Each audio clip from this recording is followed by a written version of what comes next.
शासन की नाकामियों से जवानों की मौत हो रही है क्योंकि बार बार टीटीपी के जो लड़ाके हैं वो पाकिस्तानी फौज पर हमला कर रहे हैं और इसी से आसिम मुनीर भड़क गए हैं।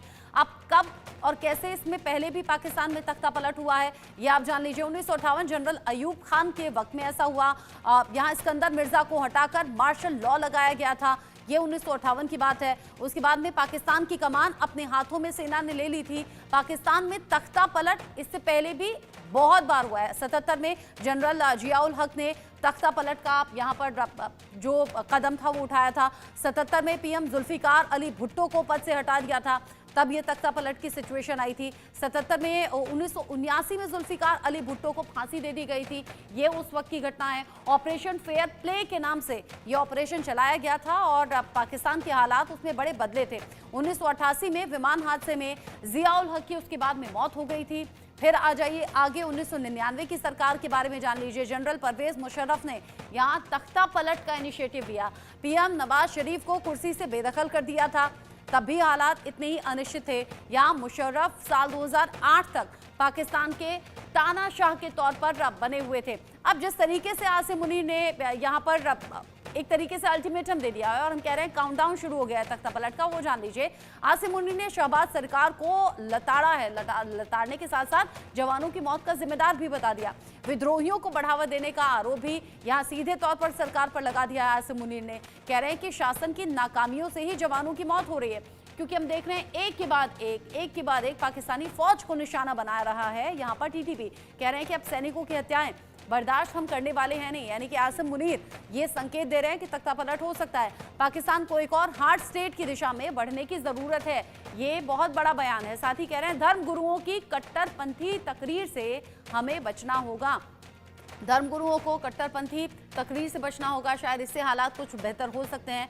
यानी कि सीधे तौर पर जो सेना प्रमुख हैं आसिम मुनीर, उन्होंने शहबाज सरकार को न सिर्फ फटकारा है बल्कि ये संकेत भी दे दिए हैं कि यहाँ काउंटडाउन उनकी सत्ता का जो खिलाफ है वो शुरू हो गया है। और हम ये भी देख रहे हैं कि इमरान खान के जो समर्थक हैं वो लगातार इमरान खान की रिहाई की मांग करते हैं और इस रिहाई की मांग के बीच में अगर आसिम मुनीर शहबाज शरीफ को फटकार रहे हैं तो ये बड़ी बात है। क्या अब आसिम मुनीर तख्ता पलट की तरफ आगे बढ़ेंगे? क्या शहबाज सरकार की कुर्सी जाने वाली है? ऐसे में कई सवाल हैं। मेरे साथ में इस पर बात करने के लिए प्रोफेसर मनोज कुमार जुड़ गए हैं, जो कि विदेश मामलों के जानकार हैं। साथ ही साथ डॉक्टर इरशाद अहमद मेरे साथ में जुड़ गए हैं, नेता पीएमएल-एन से, जो कि सीधे पाकिस्तान से जुड़े हुए हैं। आप दोनों का ही बहुत स्वागत। इरशाद अहमद जी, जो पाकिस्तान में अभी हो रहा है, पाकिस्तान की हुकूमत के लिए तो बहुत बड़ा सरदर्द है ही, लेकिन उतना ही सरदर्द सेना के लिए भी तो है। सेना इससे पहले कई बार तख्ता पलट के संकेत देने के साथ साथ ऐसा कर भी चुकी है, तो क्या अब ये शहबाज शरीफ के लिए, उनकी सरकार के लिए मुसीबत का टाइम है क्या पीक पर? बहुत शुक्रिया। मैं बड़ा हैरान होता हूँ आप लोगों के इंट्रो सुनकर के, आप लोगों की पैनिक फैलाने वाली बातें सुनकर के। आप ये देखिए कि आप कह रही हैं कि जी हमारे हुकूमत का तख्ता पलट होने वाला है और वजीर आजम ने पता नहीं, हमारे वजीर आजम को हमारे आर्मी चीफ ने कुछ कह दिया। देखें, अगर आप गौर से देखें तो सऊदी अरब में मेरे आर्मी चीफ और मेरे वजीर आजम पाकिस्तान मियां मोहम्मद शहबाज शरीफ साहब इकट्ठे हैं, खुद से बैठे हुए हैं सऊदीया में बादशाह के साथ, किंग के साथ, और मुल्क के हालात पे गुफ्तगू कर रहे हैं। दूसरी बात यह है कि जो कुछ कहा मेरे जनरल हाफिज आसिम मुनीर साहब ने, वो मेरे वजीर आजम को नहीं कहा। उन्होंने कहा दहशत गर्दों को नकेल डालनी है और दहशत गर्दों की गर्दनें तोड़नी है। आप ऐसे बात करते हैं कि जैसे वजीर आजम को डांट पिला दी, और हमारी हुकूमत, हमारी आर्मी, हमारे इदारे तमाम एक पेज पे हैं। हम इस वक्त, मैं आपके चैनल पे बार बार चीख करके ये कह रहा हूं कि हम वो काम करने जा रहे हैं जो बहुत 70-75 साल की तारीख में नहीं हुआ, कि दहशतगर्दों को मारने जा रहे हैं, दहशतगर्दी को खत्म करने जा रहे हैं, खित्ते को पूरा अमन बनाने जा रहे हैं। लेकिन आसिम मुनीर तो कह रहे हैं कि सरकार की नाकामियों की वजह से जवानों की जान जा रही है। आसिम मुनीर का कहना तो कुछ और है। वो कह रहे हैं सरकार की नाकामी है, टीटीपी को बढ़ावा मिल गया, तालिबान को बढ़ावा मिल गया और जवानों की जानें जा रही हैं, क्योंकि लगातार सेना को ही तो निशाना बना रहे हैं वो। देखें, सेना को निशाना बना रहे हैं, मेरे मुल्क के जवानों को निशाना बना रहे हैं, मेरे बच्चों को निशाना बना रहे हैं, हमारे स्कूल के बच्चों को शहीद किया, हमारी फैमिलीज को शहीद किया, हमारे आर्मी के, ये जो आर्मी के जवान है हमारे बच्चे हैं, मेरे बेटा होगा कोई, मेरा भाई होगा, मेरा कोई बहनों ही होगा कोई। ऐसा नहीं है कि आर्मी के लोग अलग हैं। आर्मी मेरे जान, मेरी मान, मेरे सर की पगड़ी है।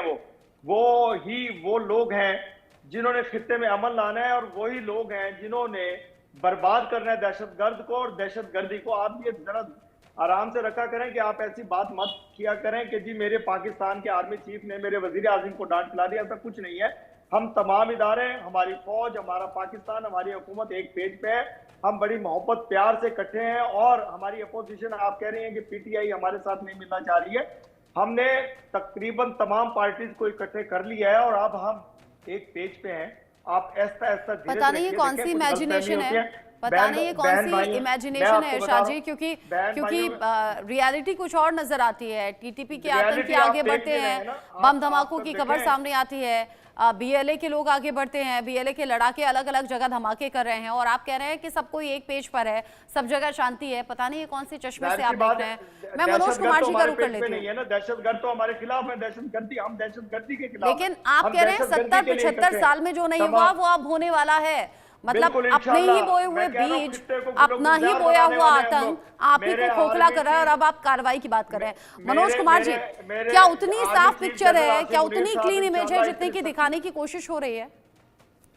देखिए रचना जी, अभी इरशाद जी जो बात बोल रहे हैं बिल्कुल मैं उससे सहमत नहीं हूँ, क्योंकि आज इस टेक्नोलॉजी के और डिजिटल वर्ल्ड में इस तरीके से चीज़ों को गुमराह करना, और अभी एक नेशनल मीडिया पे बैठ के मुझे लगता है कि वो देख के अनदेखा करना चाह रहा है। ठीक है, उनकी एक आइडेंटिटी है, ऑब्वियस है, हर व्यक्ति अपने नेशन के बारे में जो पॉजिटिव चीज़ है उसी को रखेगा। लेकिन मैं जो देख रहा हूँ, आप देखिए पिछले 72 घंटों में लगभग 75 हमले हुए हैं पाकिस्तान के ऊपर, और मतलब बलूचिस्तान की तरफ से भी और उधर टीटीपी की तरफ से भी, दोनों तरफ से एक तरीके से वहाँ पे सिविल वार घिर चुका है और चल रहा है। पाकिस्तान को अगर आप देखिए पूरे मतलब प्रांत को तो 4 भागों में बटा हुआ है, जिसमें 3 जो उसके रीजन है, चाहे सिंध वाला हो, बलूचिस्तान वाला हो और खैबर पख्तूनख्वा हो, तीनों जगह पे सिविल वार हो रहे हैं। और आज जिस प्रकार से वहाँ के जो सैन्य प्रमुख, जिस प्रकार से वहाँ के शहबाज शरीफ को जो एक तरीके का जो मैसेज दे रहे हैं, इससे सबको पता चल रहा है कि आखिर क्या वजह है कि जिस प्रकार से वो अपनी कमियों को थोप रहे हैं। क्योंकि अभी इसके पहले तक बलूचिस्तान पे जो पाकिस्तान सैन्य थी, जो खास करके वहाँ के जो पंजाबी मुल्क के जो लोग वहाँ पे जो एक ओरिजिन है, जिस प्रकार से एट्रोसिटी वहाँ पे बलूचिस्तान में किया, और आज पहली बार 77 साल में इन लोगों ने इस मुकीम पे पहुंचा है, और आज उसी का रिपरकशन हम सबको देखने को मिल रहा है। और रही बात, आप देखिए चाइना, इसका वजह वही है चाइना का जो सीपेक प्लान है, वहाँ पे जिस प्रकार से वहाँ पे एक जो इन्वेस्टमेंट कर रहा था और वहाँ के लोगों को जिस तरीके से एट्रोसिटी कर रहा था, उन लोगों ने एक आपस में ग्रुप बनाया और अफगानिस्तान, और देखिए आज पाकिस्तान के साथ वही हो रही है कि बोया बेड़ पपूल का तो फल कहाँ से पाए, वो उसी स्थिति के आधार पे वो काम कर रहा है। क्योंकि आज उसके हाथ में कंट्रोल में नहीं है, और आज ये सिविलियन गवर्नमेंट को, जबकि पाकिस्तान के जो लोग कभी भी इसके पक्ष में नहीं है, लेकिन वहाँ की जो आर्मी रही है, आप देखिए रचना जी, अभी आपने जिस तरीके से ग्राफिक के जरिए दिखाया कि 77 साल में वहाँ पे कितनी बार मिलिट्री कू हो चुकी है, कभी भी सिविलियन गवर्नमेंट को एस्टेब्लिश नहीं होने दिया जाता है। तो मुझे लगता है कि पूरा सैन्य जो है वहाँ का, जो पाकिस्तान आर्मी है, वो पूरी तरीके से इसमें पूरी तरीके से वो विफल है, हर लेवल पर विफल है। और देखिए अभी चाइना के जो सैनिक प्रमुख हैं, अभी पाकिस्तान के सैन्य प्रमुख से उनकी मीटिंग हुई है, और उसमें लगभग 300 सैनिक भेज के लोग सेम एक्सरसाइज करने की बात कर रहा है। तो नो डाउट इसमें चाइना भी इन्वॉल्व होने जा रहा है, क्योंकि उसका इन्वेस्टमेंट बलूच एरिया में होगा। उसको पता है कि आज पाकिस्तान फेल्ड स्टेट के रूप में पूरे वर्ल्ड के सामने दिख रहा है। और मुझे बड़ा दुख हो रहा है जो भारतीय नागरिक होने के नाते कि एक हमारा पड़ोस देश, जिसको पाकिस्तान जिस तरीके से ओरिजिन हुआ, क्योंकि कुल मिलाकर जो झेलती है वो आम जनता झेलती है। हुक्मरानों के बारे में कहा जाता है कि वो अपनी जेबें भरते हैं और निकल जाते हैं सही मौका पाकर, लेकिन जो हालात बिगड़ते हैं वो सबसे ज्यादा आम लोगों के लिहाज से बिगड़ते हैं।